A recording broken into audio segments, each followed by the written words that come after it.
Okay. వర్షానికి చెట్లు మొత్తం ఇట్లా పడిపోయినాయి. వరి చేనులైనా ఇట్లనే పడిపోతున్నాయి. ఈ ఒక్కొక్క రైతు ఒక ఎకరానికి అలా ఒక 50,000 ఖర్చు పెట్టి పెట్టుబడి పెట్టి చేసినా కూడా కనీసానికి ఒక 10,000 20,000 కూడా ఇప్పుడు నోసుకోలేకపోతున్నాడు. ఈ నల్లగా మొత్తం ఇట్లా నల్లగా అయిపోయి కాయలు పగలకుండా పత్తి కూడా తెల్లదనం అనేది రాకుండా మొత్తం మురిగిపోతున్నాయి. ఈ చేళ్ళు చూసి ఇప్పుడు రైతులు గొడగొడ ఏడవలసిన పరిస్థితి వచ్చింది. మొత్తం ఇట్లా ఒరిగిపోయినాయి. ఇవి లేచినా కూడా ఉండడానికి కూడా అవకాశం లేకుండా పోతుంది.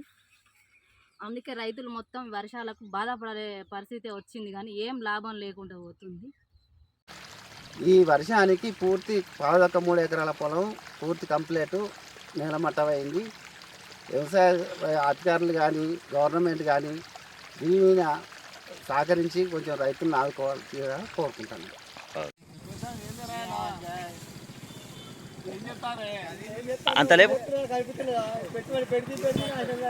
అంత లేపు ఇంకా లేపు.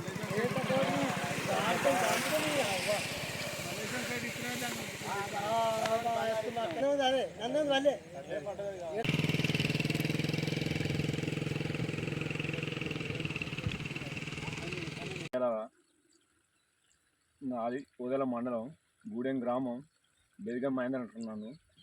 నాకు గుంట భూమి ఉన్నది, ఇల్లాడు గుంట భూమి ఉన్నది, గుడిసే గడ్డి గుడిసే. నా కింద పథకం కూడా రాలేదు. అయ్యేలా 4 ఎకరాల భూమి ఇది పట్టుకున్నా కౌలుకు. పాలు తాగే టైంలో ఈ పరిస్థితి అయింది. నా చేను మొత్తం పడిపోయింది. 4 ఎకరాలు. ఏదైనా ఉంటే మీరు దయచేసి నాకు ఏదైనా చేయగలరా అయ్యేలారా.